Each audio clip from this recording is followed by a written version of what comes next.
எந்த விதமான பிரதிபலன் எதிர்பார்க்காமல் சக உயிர்களிடம் அன்பு செலுத்துகிற போது கூப்பிட்ட குரலுக்கு அந்த பேராற்றல், அந்த கடவுள் ஓடி வருவார் என்று சொல்வார்கள் பெரியவர்கள். காசி மாநகரில நாராயண தீட்சிதர் என்பவர் வாழ்ந்து வந்திருக்கிறார். அன்னபூரணி தேவியிடம் மிகுந்த பக்தி கொண்டிருந்தவர். தினமும் அன்னபூரணி வழிபாடு செய்து சாதுக்கள் மற்றும் சன்னியாசிகளுக்கு உணவு தந்து அதன் பின் உண்பது என்பது அவருடைய வழக்கமாக இருந்திருக்கிறது. ஒரு நாள் சில சாதுக்கள் மற்றும் சன்னியாசிகளை விருந்துக்கு அழைப்பு விடுத்து வீடு திரும்புகிறார் தீட்சிதர். ஆனால் அவர் மனைவியோ வீட்டு வேலைகளை பார்க்க முடியாத ஒரு சூழல். வருகின்ற சன்னியாசிகளையோ சாதுக்களையோ வரவேற்று உபசரிக்க முடியாத ஒரு சூழல். அதனால் சாதுக்களை விருந்துக்கு வர சொல்லி விட்டேனே தாயே அன்னபூரணி, இப்போது நான் என்ன செய்ய போகிறேன்? மனைவியினுடைய சூழல் அறிந்து நாராயண தீட்சிதருக்குள்ள இப்படிப்பட்ட ஒரு எண்ணம். அதே சமயத்துல இல்ல தலைவிக்கும் எப்படி வந்தால் இவர் என்ன செய்ய போகிறார், ஏது செய்ய போகிறார், அந்த எண்ணம் இல்லாமல் இல்லை.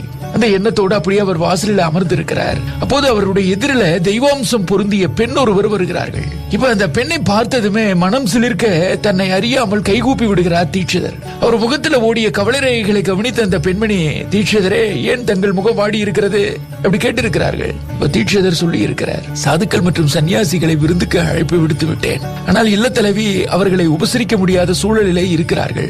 அழைப்பு விடுத்த பின்பு அவர்கள் விருந்துக்கு வந்து விட்டால் நான் என்ன செய்ய போகிறேன், அதை நினைத்து தான் கவலையாக இருக்கிறேன் என்று வந்த அந்த பெண்மணியிடம் தீட்சிதர் சொல்லி இருக்கிறார்.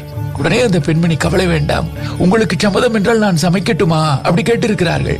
தீட்சிதர் எதையும் யோசிக்கவில்லை, சம்மதித்து விட்டார். சமையல் அறைக்குள் நுழைந்த அந்த பெண்மணி கடகடவென சமையலை முடிக்கிறார்கள். அது மட்டுமல்ல, வந்த விருந்தாளிகளுக்கு தானே தன் கையால் பரிமாறவும் செய்கிறார்கள். வந்தவர்கள் எல்லாம் நன்றாக உண்டு மனமாற ஆசி கூறுகிறார்கள். அவர்களை சந்தோஷமாக வழி அனுப்பி தீட்சிதர் அந்த பெண்மணியை திரும்பி பார்க்கிறார். அந்த பெண்மணியும் விடைபெறுகிறார்கள். விருந்தாளிகளிடம் இப்படி கவனமாக இருந்த இந்த பெண்மணி யாராக இருக்கும் மனதுக்குள்ள ஓடுகிறது. ஆனாலும் தீட்சிதர் அந்த பெண்மணிக்கு விடை கொடுக்கிறார்கள். அந்த பெண்மணி வாசலை கடந்த பின்னரே தீட்சிதருக்கு உரைக்கிறது, யார் இந்த பெண், எங்கிருந்து வந்தார்கள்?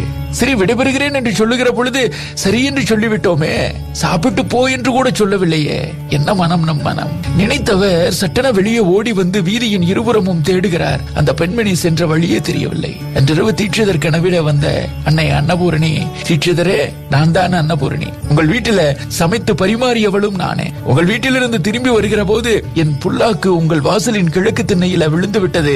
அந்த இடத்திலேயே எனக்கு ஆலயம் எழுப்புங்கள், தங்குவதற்கு இடமில்லாமல் காசி மாநகர் முழுவதும் நான் அலைகிறேன் என்று சொல்லி மறைந்திருக்கிறார்கள்.